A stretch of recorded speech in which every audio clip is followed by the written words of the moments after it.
This is Diana Reina, the Deputy Borough President. On behalf of our Borough President Eric Adams, I wanted to just welcome everyone to the Borough Service Cabinet meeting. This is June 13th at 9:30 a.m. We are recording these meetings and making them accessible on the One Brooklyn channel on YouTube. And I just wanted to thank everyone for your participation. I know it's an ugly day out, but we have great attendance here. And we just wanted to make sure that we acknowledge Commissioner Jeffrey, who has to be leaving, but he has some announcements. And I'm going to just go off our agenda for a minute just to give him that opportunity. Thank you. I would be better to use this. Thank you again. Just two things I wanted to point out, and one is something that I'm sure many of you have already seen already. We are behind in our grass cutting, both in parks and ball fields. We've got a little bit of a perfect storm going out there. Lots of water and cool evenings, and some days the grass can grow 1.5 inches. We are rapidly catching up on this. All of our grass cutting equipment is in service, and we will have caught up in about 2 weeks. but we certainly are behind and appreciate your patience. If there are particular problems with certain ball fields, please feel free to call my office, and we'll see what we can do to expedite service in those areas. The other thing I wanted to talk about is trees. We are still very much feeling the effects of Sandy when it comes to trees dying in the inundation areas, particularly certain areas in Coney Island, Manhattan Beach, and Canarsie. And I think when I spoke about this issue last year, we were up to just under 2,500 trees that had died. We're doing a whole nother round of inspections, and I should throw Red Hook into that catchment of communities affected by saltwater inundation as well. We're doing a whole nother round of inspections of trees, and we expect we're to find another 2,500 that we will have to remove this year. These are trees that had partially leafed out last year, and we're starting to see they are not leafing out at all this year. Of course, what we want to do is to remove those trees as quickly as possible, because it will not be too long before they become a danger to the public. So our strategy is to remove those trees as we identify them this summer and early fall. What's good about this is we're bundling the contracts with not only removals, but new plantings. So the trees that we'll be removing this summer and fall will be replaced late fall and spring of next year. But it is a real challenge, and it's certainly going to have a major impact on our landscape in Brooklyn. What it means is that at the end of the day, we will have lost over 5,000 trees from Sandy. So I just wanted to make sure everybody was aware. Thank you very much, Commissioner. I wanted to just thank you for giving us that update, and hopefully next month, well, not next month because we're going to be off for the summer, but hopefully for the new fall season, you'll give us an update on the plantings and the progress you're making. Absolutely. By September, I'll be able to give you a full analysis of what we found doing inspections going through, as well as what the schedule for both removal and replanting will be. Fantastic. Thank you very much. And happy Father's Day Thank you very much. to all the fathers in the room as well. I want to just excuse myself. I have an event that I must be attending, which is the Utica Avenue reopening, which is wonderful because we are almost at 100% completion of our Brooklyn stations becoming ADA compliant. And so we have 6 more stations to go. Utica is the latest as far as completed work for ADA compliance, wheelchair accessibility. And so I want to wish everyone a great summer before I leave, because I won't be back in time to see you for this meeting. And I want to just take this opportunity to thank everyone within the first 6 months of what has been an enormous progress on our report that you have compiled as community board district managers. It's amazing that we have this amazing list of things that we have to accomplish, and we are certainly working on each and every point and addressing them in partnership with our agencies. I want to thank DOT, DEP, and DDC. We've had interagency conversations, and commissioners committed to making sure that we are working on tweaking what would be reports, as well as coordination of notices. So all of the issues that have been raised at the District Service Cabinet meeting have been in conjunction with you, making a lot of headway, and it could not have been possible without all of you working with us. So thank you. Andrew, roll call. Thank you, Diana. We're going to start with the community boards first. Community Board 1. Present. Community Board 2. Present. Community Board 3. Community Board 4. Community Board 5. Community Board 6. Present. Community Board 7. Community Board 8. Community Board 9. Community Board 10. Present. Community Board 11. Present. Community Board 12. Community Board 13. Community Board 14. Community Board 15. Community Board 16. Community Board 17. Community Board 18. Moving to our agencies. Administration for Children's Services. Department for the Aging. Department of Buildings. Department of City Planning. DCAS. Commission on Human Rights. Department of Consumer Affairs. DDC. DEP. Fire Department. Department of Health and Mental Hygiene. Department of Homeland Services. HPD. HRA. Mayor's Community Assistance Unit. Public Library. Department of Parks and Recreation. Here. Police Brooklyn North. Police Brooklyn South. Department of Probation. Department of Transportation. Here. DYCD. New York City Transit. Con Edison. Verizon. Department of Corrections. Department of Finance. Do It. National Grid. Department of Sanitation North. Department of Sanitation South. Department of Small Business Services. U.S. Postal Service. All right, we have just a couple of quick announcements before we move on. Just two quick announcements. First, June is Caribbean American Heritage Month. To celebrate here at Borough Hall, we have a calendar of events taking place across the entire month, and I'm going to ask Richard to help me pass these around. Please share these with community board members and other community leaders in your neighborhood. Also, June 19th is our One Brooklyn Resource Fair. This is a great event for community groups and organizations to learn about resources available to them and to network with other peer groups. Flyers are available at the sign-in table. If you haven't gotten one yet, on your way out, please make sure you get it. That's next Thursday, June 19th.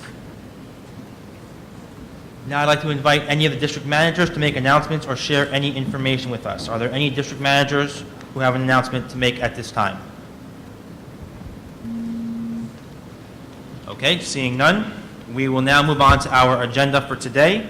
Our first agenda item is a presentation on trench restoration projects by DOT, DEP, and DDC. This presentation relates to concerns that were raised by district managers earlier in the year about which agencies are responsible for trench restoration work and how they get completed. So I'm going to ask, I know DOT is taking the lead, but I know that all three agencies are going to be presenting and answering questions together on this. So I'll turn it over to DOT. Perfect. Thank you, Andrew. So obviously we're joined by DEP. They'll have a little bit to say as well. And then after this, we'll be happy to answer any questions or concerns that you may have about the process after we describe it. So basically, the way the process works is this. We receive a complaint from whatever that source may be. And then once we receive that complaint, we have our inspectors will go out to the location to take a look at it. So they will see if it's something that we can solve internally, like if it's not actually a sinkhole or anything like that, then they'll refer it back to our roadway repair maintenance group. They'll make repairs. We'll close the item out. If we feel it's something that DEP needs to examine, our inspectors will issue to DEP what we call a corrective action report, a CAR. And basically, we'll say to DEP, we think this is something that needs to be examined further and by you, and please get back to us on what your thoughts on that is. And obviously, DEP can explain their process later, which I'll give them opportunity to, but just to complete with what happens then. DEP can do their examination, they can either agree, and then somehow they'll make repairs to that location, wherever the complaint is, or they can say, we think there may be something else going on here, and if there is belief that maybe it's not something that's underground, whatever the case may be, we will go back out, usually with DEP and a field meeting, and see if we can resolve the problem at that stage. A lot of times that stage, then the problem gets solved and we put it to bed that way. Now, is this process, I would say, is it perfect? Does everything go as wanted to be? No. There's not a perfect process, nor do I know one that is. However, that's basically how things go on our end when we get these complaints about it. I don't know if you want to say anything more. So when we receive the corrective action request from DOT, DEP field operations will go out to the location, will inspect the water and sewer systems. We'll check our water main for a potential leak. We'll check our sewer for a potential break. And we'll also check the homeowner's service lines. So we'll sound the water services, we'll inspect the homeowner's sewer lines, sewer house connections with with a camera, to try to determine the source of the sinkhole. We do a dye test. We put colored dye into the hole in the street.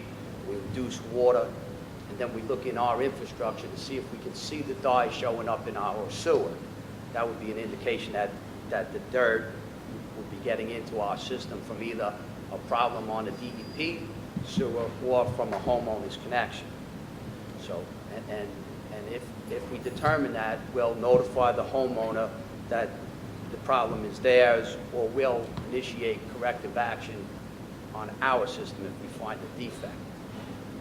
But some problems, as Keith said, are not related to water or sewer infrastructure. There's Con Edison, National Grid, transit. There's a bunch of other infrastructures in the ground that are a potential source of that problem. Now, when we investigate our system, we're looking initially for the DEP water and sewer to make sure that that's functioning properly, and then we look to the homeowner's service connections. And when possible, sometimes we find there's a problem with a defect in a utility manhole or something.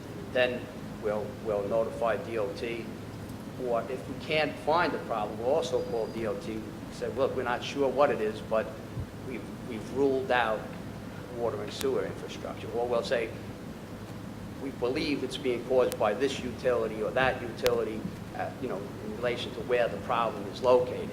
And then we'll meet DOT on location, and usually they'll help bring the other utilities into play, and we'll get some type of resolution to a problem like that. Okay, thank you. Do we have questions from any of the community board members on what was just shared? Sean? A couple questions on this so far is, first of all, at the field meeting, if DEP has determined that it's not a DEP problem, the field meeting is then scheduled, and it's at that meeting that other possible utilities that might be causing the problem are called in. It's at the field meeting that the culprit is identified? The culprit may not be identified, but that's usually field meeting. If it's something like it's Con Ed's vaults or something that causes the problem, that's usually when we call them in to meet us out there. Yes. Okay. And then is there any information on the number of times a car is sent to DEP and sort of the percentage that DEP accepts it as a DEP problem versus the number of times that DEP refers it back over to DOT? I don't have that information. I'm sure it exists. We don't have it here with us. Yeah, we can find that and get it to you. We do have information on how many we receive, how many we accept as ours, how many we protest as not being ours. So the information does exist, yes. Just seems like a useful way to determine whether or not this is the best process. If, say, 90% of the time DEP says it's not ours, then. No, I think this is a great process. That DOT hiker is the first responders, because they receive, I'm going to say, can't quote me on these numbers, but I'm going to say they receive tens of thousands of these complaints a year. So the fact that DOT is the responder to roadway conditions is a very good thing for the city, because our primary function is water and sewer, the viability of the collection system and the distribution system. So it's best that they do the triage on it, and they resolve problems that they can clearly identify as belonging to either roadway maintenance or to another utilities problem. and only give DEP the ones that they suspect is some underlying problem, because it's an intensive investigation. So if there's a hole in the street outside your house, we'll have to get in your house and check your water and sewer. We'll have to get inside your adjoining houses, opposite houses. We'll also have to, inspect the sewer and the water main. So it's an intense process. So it's best that DOT does the triage. Right, and I agree with what he said before, because there are a lot of requests we get for this, and the vast majority of them, they are resolved pretty quickly. There are probably a lot of the ones that brought to your attention are more complex ones that are a little not as easy to solve. And so, as I said in my intro, is it a perfect process? No. So that does happen and occur. Okay, so just one last to follow up is, it would be interesting to see the number of times you have to go back to certain locations, those difficult locations, because it seems to me that there's a number of them in our district where we've had to call them in repeatedly. We'll check on that. Josephine? Hi, good morning. Josephine Beckman, Community Board 10. So in years past, when we've had these difficult locations where they go from DOT to DEP and back to DOT, at some point DEP, usually the agency, has come back to tell us, Josephine, we've looked, we've TV'd the line, it's not the sewer pipe, DOT has come and filled it in, it continues to recess. This location, we feel, needs a trench restoration. And it's then placed on a list for capital, and we follow up with a capital request. How does that work now? Because that seems to be confusing for us. We have a few locations that are recurring. We don't know if they're trench restoration jobs or not, if there's underlying water, a handful. At what point does an agency, whether is it DEP, is it DOT, that recommends a location or deems a location in need of a trench restoration, and how does that work? Well, we can't say whether a location needs a trench restoration or not. That is DEP. However, in a broader street reconstruction framework, if we feel that a street needs to be reconstructed, then yeah, we can look at that. And obviously, we work with DEP on a project of that nature. A lot of times, that process is basically started if there's examination and some funding is available, which is always a premium to start a capital project, then we will initiate something to take a look at it. But yeah, we can't determine whether or not a trench needs to be restored, of course. And that's, the process I was explaining to you is in the investigation, looking for an underlying cause, something that's causing an ongoing condition. So if the street is in need of reconstruction, it's a much larger picture, which I really can't answer. I mean, it's going to be, the life of the street and exactly what needs to be done, and is there a capital project that needs to be initiated, and then what work has to be included, whether it's curbs and street lights and maybe a new water main or a new sewer. So and then involves DEP, DOT, and also DDC. That's a different process. Right, but would it be, which agency would deem it? How do I get it on to a capital list? For example, I have an intersection in our board that DEP and DOT, we've had several on-site meetings. It's been filled, it's been center patched, it continues to depress. So it's a mess, basically. And at some point, I feel either the street A has to be reconstructed, or the intersection has to be reconstructed, or there needs to be a trench restoration. Who could distinguish which is needed, either trench or street reconstruction? And then how do I get it onto a list for repair? Josephine, what's that location? What's the location? It's Bay Ridge Parkway at 13th Avenue. We will take a look and get back to you. Bay Ridge Parkway and 13th Avenue? But in general, to answer your question, how does a project become a street reconstruction project? Again, it's determined needs-based and also funding. So we'll say, does this area need to be reconstructed? Then it's usually not, we usually don't reconstruct like an intersection or a block. It's usually a multi-block project. And then we'll do basically a capital project initiation process to see what the needs are and what's going to be replaced, and goes on from there. But we will take a look at this particular intersection and get back to you on it. As someone who lives in that area, I know I've been on that street for the last 5-6 years, and it's been a recurring issue at Community Board 10 when I was a member of Community Board 10, so that'd be helpful. Any other questions Rob? Rob Paris, Community Board 2. So I realize there's a good deal of variability involved, but what are sort of the standard timetables for these various milestones in the decision tree? So when we get a complaint, and Alonzo, correct me if I'm wrong, typically it's like 10 days when we respond? Oh, sorry. So we generally respond, sorry about that, I was wrong. We generally respond within 3 days to when we get a complaint. And that may, like I said, at that point, we either refer it to DEP, or we know something that's our fault, we fix it.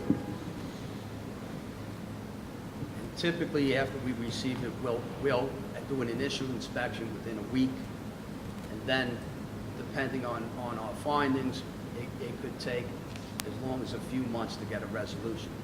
Because remember, we also, if we don't find a problem with our system, which is the easiest thing because we have full access to it, before we close it out, we would need to get into a homeowner's property, and that usually creates a delay. And but in the meantime, if we respond, we'll make it safe. We'll either put cones, barricades, or put some temporary asphalt down to secure it and not leave the condition unprotected. Thank you. Any other questions, Craig? Craig, can you use the microphone so we can pick you up for the recording? Thank you. Thank you. Good morning, Craig Hammerman, Community Board 6. What are we supposed to do in a situation where we've had a trench that was restored after many attempts at just filling a long segment of the roadway with asphalt and continually depressing? It seems like over the past decade that both agencies have given this location a lot of attention, that you've been out there multiple times, and that at one point it was even the subject of a trench restoration, and yet it still continues to sink. We're talking about Warren Street between Court and Smith Street. Parked my car in that block yesterday and just walked it just to make sure. And sure enough, after they went out, I believe they even pulled out all the old wood sheeting that was probably rotting away. That was the cause of the original depression. And yet it continues to depress, and that's depressing for us. So what are we supposed to do in a situation like that? I mean, you guys already gave it some capital attention, and yet it needs more. Well, the best thing to do in that situation, and we're going to do it at this meeting, we're going to go take a look at the location again and see what is going on and see if there's something that can remediate the condition. I mean, that's all I can say on that. It's such a mystery that I'm dying to know if you can attribute a cause to it at some point. We would love to be able to share that with the community. We will strive hard to make you overcome your depression. Any other questions? No? Okay, thank you. In advance of the meeting, we were talking to the community boards. I know not everyone's here today to pull together a list. I know we've identified some locations here this morning, but we've pulled together a list from a number of community boards already with some problem locations. We'll be forwarding it on to the agencies to review and examine, in addition to what's been discussed here today. The list you receive, you should forward to me, and Yep. then we'll take from there. I will. I'm in the process of compiling. So far, I have 39 locations on the list, and then we'll forward the rest once we hear back from the rest of the community boards, and we'll send that on to DOT for review and examination, as well as follow up on the other requests that were made here today in terms of how many complaints get referred to DEP that don't get handled by DEP, and which locations are recurring and problematic. Okay, that was actually pretty quick. All right, guys, that's good. So moving on to any other questions or comments on that agenda item? You sure? All right. Moving on to our second agenda item, we have a presentation by the Murphy Institute at CUNY School of Professional Studies on new program available in urban and community studies. And I'm going to turn it over to Eve Barron and Crystal Joseph to present. Thank you. Good morning. Good morning. Can everybody hear me? You just talk a little bit closer into the microphone so we can pick you up. Good morning. My name is Eve Barron. I'm here with my colleague Crystal Joseph, We're from the Murphy Institute at the City University of New York's School of Professional Studies. And we're here to talk a bit about higher education, but specifically about the Urban Studies program at Murphy. We're doing a 5-borough tour over the course of the next few months, and this is our 3rd stop. I'm really happy to be here in Brooklyn. This is my hometown, and this Brooklyn Borough Hall was my first job after I got out of planning school. So it's nice to be here in this somewhat familiar room, although it's changed a lot since I've been here. Kudos to the improvements here, and to see some familiar faces. I worked with Richard in the land use division, so it's a pleasure to be here. So the Murphy Institute is fairly unique within the CUNY system. CUNY system is enormous. There's 400,000 students all told. There's 16 campuses. The Murphy Institute is a little niche. And I'm going to show you, if you'll indulge me, a 2-minute video about the Murphy Institute that really spells out a lot of our complexities in very simple ways. So I'm going to cue that up for you.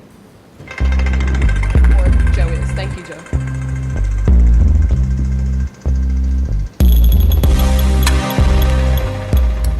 3 decades ago, the City University of New York and New York City labor unions got together to create something very special. That something special became the Joseph S. Murphy Institute at the School for Professional Studies. At the Murphy Institute, we do many things. We offer degree programs in labor studies and urban studies. We create opportunities for workers to advance their careers. And we provide service and programming to the community. Over the course of 30 years, the Institute has developed and organized hundreds of public forums, launched a national journal, and attracted a world-class faculty. We have grown from a small program serving 52 students on one campus to a program serving over 1,400 students in all 5 boroughs. In 2012, we even went global with a major grant to help establish the field of labor relations in China. We have 2 fundamental beliefs that drive our work at the Murphy Institute. The first one is that if we want to make our communities, our country, and the world a better place, it requires both intellectual work and practical work. We need doers and thinkers. The second thing is that a democratic society requires strong and vibrant social movements, ones that will advocate for the rights and well-being of poor and working-class communities. The Murphy Institute has a strong record of achievement when it comes to thinkers and doers. Take the example of Joycelyn. She was incensed that domestic workers weren't protected by labor laws, so she decided to do something about it. She led the successful campaign to pass the New York State Domestic Workers Bill of Rights. Or take the example of Andres, a union semester graduate who went on to represent construction workers. Andres discovered a large non-union shop with a discriminatory wage system that paid different hourly rates depending on race. He exposed the practice in the press and then took the case to the Attorney General, who filed a civil suit against the company. This quickly ended the practice. The Murphy Institute, a place to learn about labor issues, urban and community issues, civil rights, immigrant rights, and social justice. Thank you.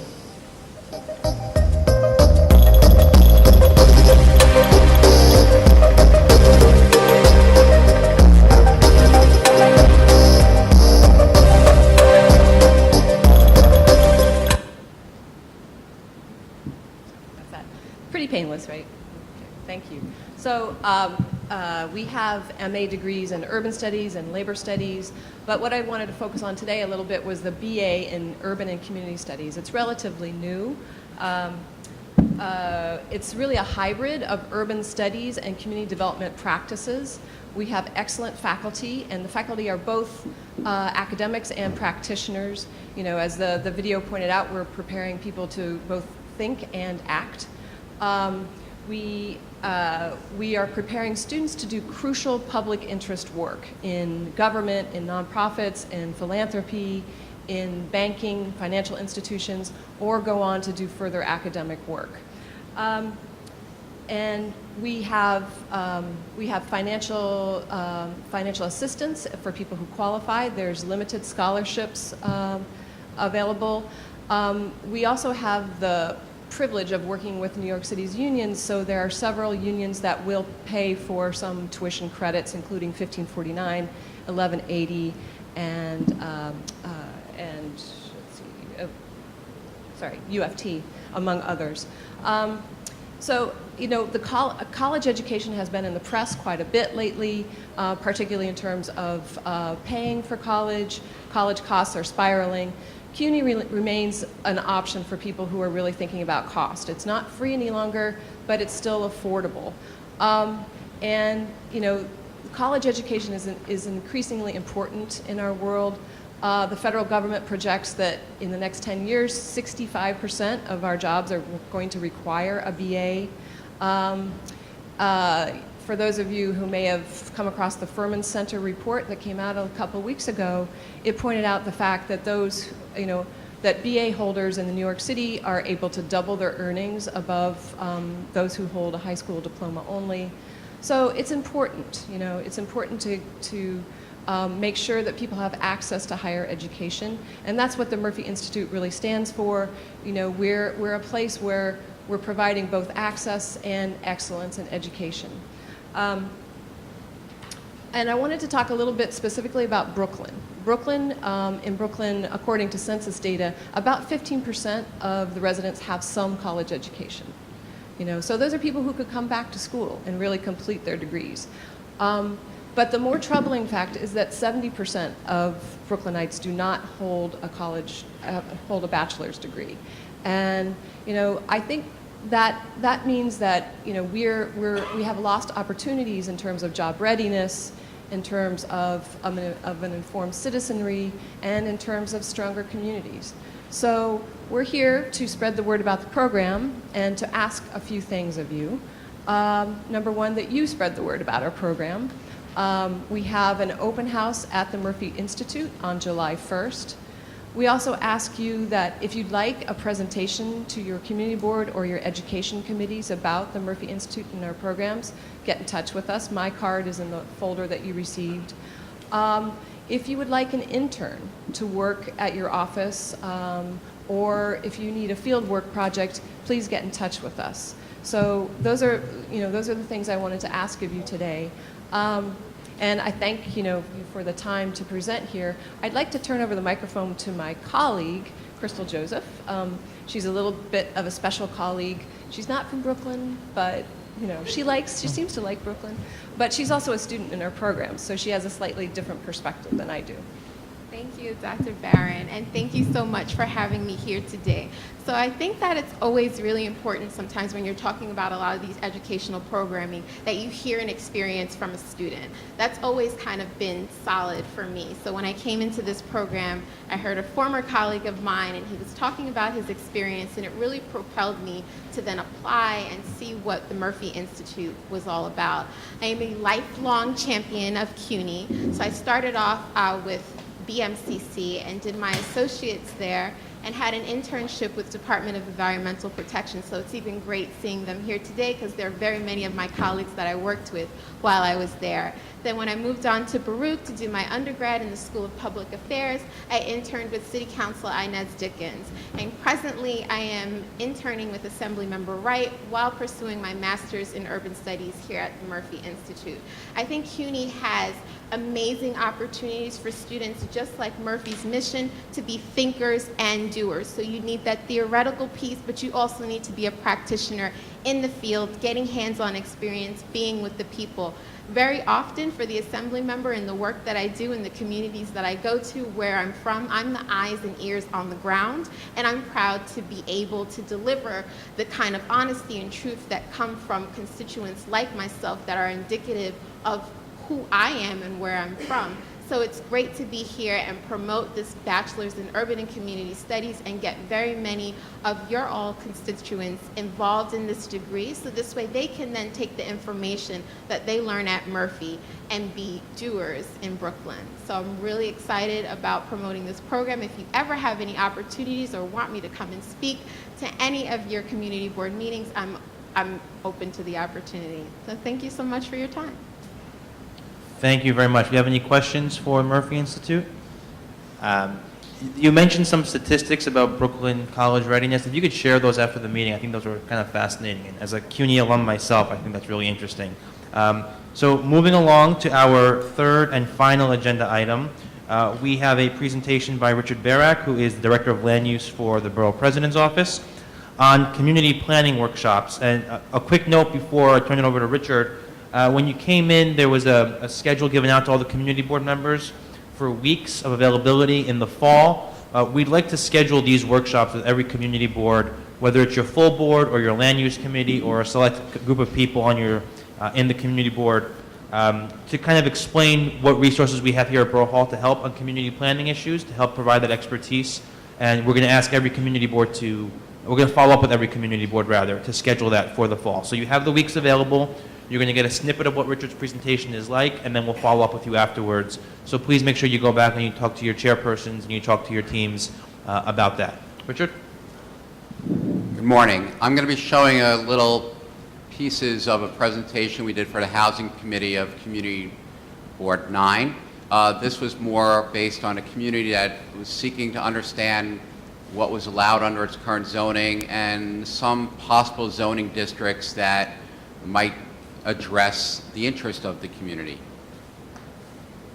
So basically, some of the things we focus on is what the zoning is, contextual zoning, go over that, what rezoning would solve, walking through the neighborhood by, say, showing pictures of the neighborhood and getting a sense how that relates to the zoning or not, and then preservation-based versus growth zoning.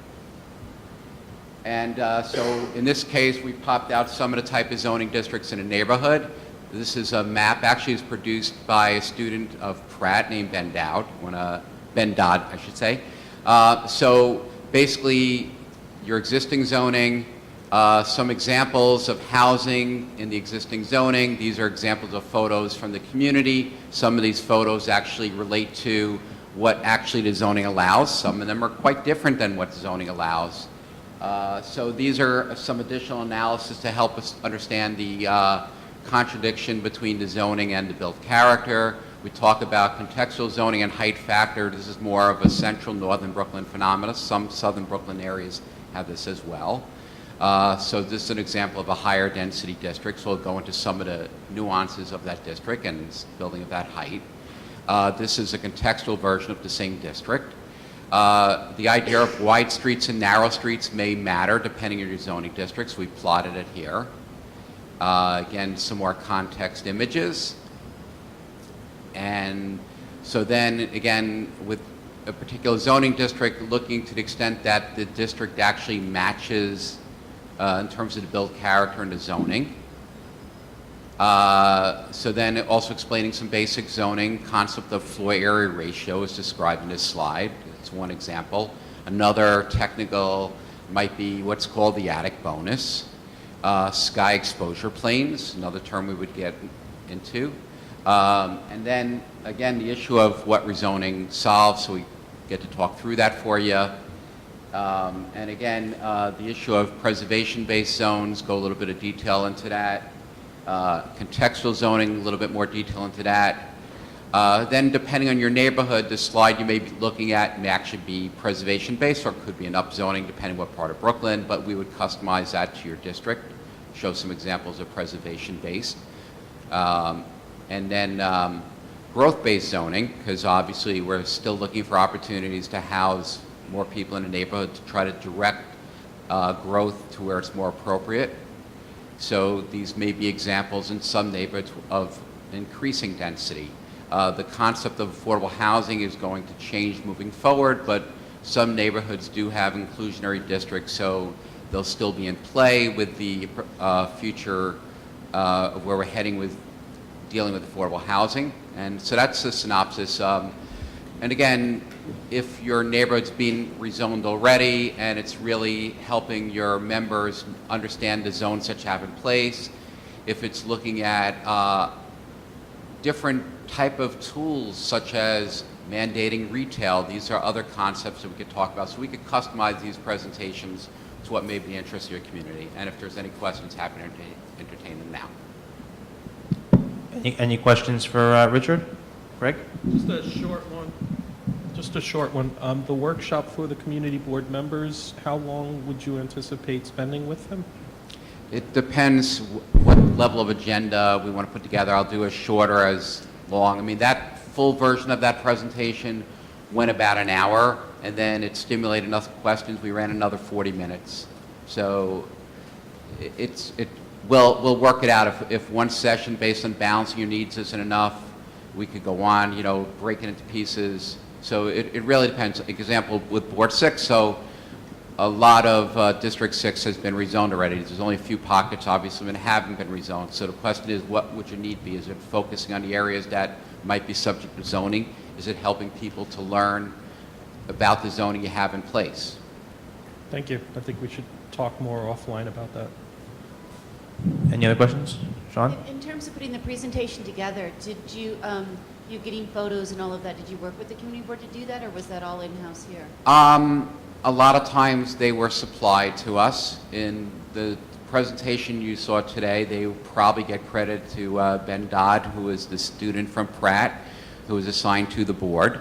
There's been times that community boards have supplied us with presentations. Sometimes we supplemented. Now in the world of Google, we don't necessarily have to leave our desk to have the images taken, but I think what's best, like for example, if you're seeing new development and it's like surprising why it's there, sometimes it's great. With Board 17, they gave us a lot of slides that they were showing what was the newer development, and we had before and after shots showing what was there, and gosh, the zoning allowed this alternative when we're surprised. So it really depends how you want to have the dialogue. Any other questions? I think the most important thing about these types of presentations is, as you know, Richard said, a lot of neighborhoods have been rezoned already, but with a big push coming from City Hall to build 80,000 new units of affordable housing, a lot of that's going to happen in Brooklyn. A lot of the neighborhoods that have already been identified have been in Brooklyn, and giving information to your board members will help empower them to make smart community decisions, and working with plans that are coming from city planning, from the mayor's office, from Borough Hall, et cetera. We all want to work collaboratively. But to start doing that, we want to educate and empower your members to understand the basics of zoning and what this is all about. And it's really about how you want your communities to look like and what you want your communities to achieve. Yeah, Rob? Since you mentioned that, Andrew, and also since Jonathan's present, has anyone heard any sort of timetable as far as city planning proposing areas for being upzoned? Before, I'll let Jonathan pop in there a second if he has anything. I will say this: at the July Borough Board meeting, which notice will be going out shortly for that, we are going to have the HPD Commissioner, Vicki Bean, come and give a presentation on the affordable housing plan at the request of HPD. So we anticipate getting much more information from the administration through her at that meeting.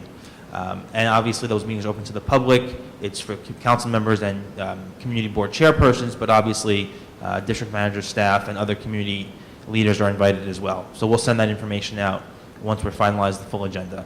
But I believe that's July 1st. Don't quote me on that. I'll send out the notice, but it is on the agenda for that meeting. And I'd like to add that we know the Department of City Planning is getting more personnel. I believe the budget was allowing them to hire 31 more people, so obviously it will take a little bit of time to get the personnel in place.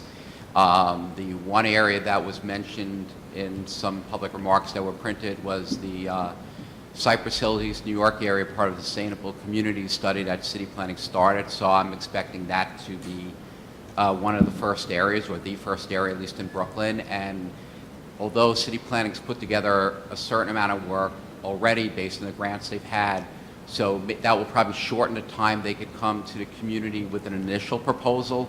There still would be some lag time between some initial proposal and them actually having an application finalized for public review. So, you know, if they start working with you on certain areas, it may take several more months to put together a preliminary proposal of map changes.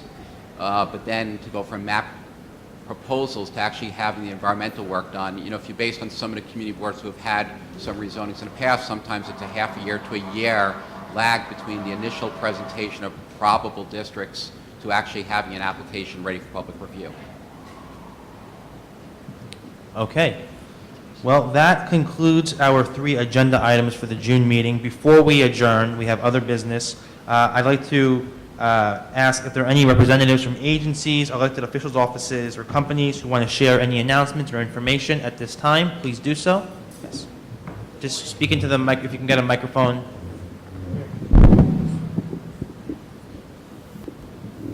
Good morning, Sharice Lawrence, Department for the Aging. I would just like to announce that the Department for the Aging has extended its comment period for the elder abuse prevention concept paper. We have a concept paper online, and we did ask for people to comment by June 9th. We've extended it to July 15th, so we really want to incorporate a lot of the feedback into the RFP, which is supposed to be released by the end of the summer. Thank you. Visit the website. Next. Good morning, Chaz Crowder, Human Resources Administration. I just wanted to announce that next Thursday, June 19th, the Human Resources Administration, in conjunction with the Brooklyn Borough President's Office, is having a Office of Child Support Enforcement workshop here at Borough Hall to give people information on child support workshops, helping those individuals find jobs who may owe child support, as well as reducing their child support debt and lower their child support orders.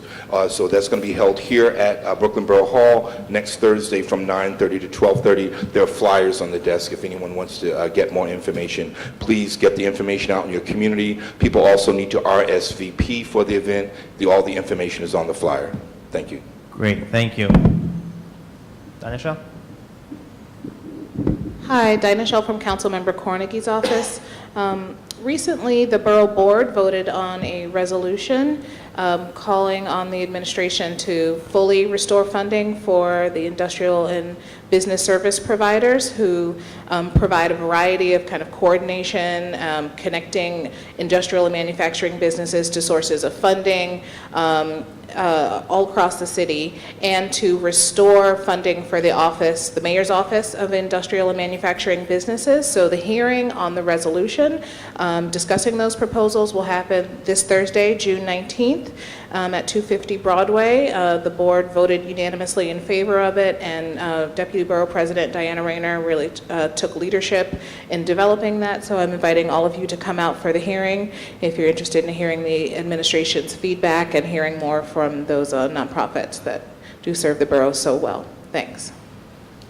Thank you, Danisha. And I'll just add on that, manufacturing and industrial businesses are growing in Brooklyn. Last year we had about 20,000 jobs were related to industrial and manufacturing jobs here in Brooklyn alone, and that was an increase over the years prior.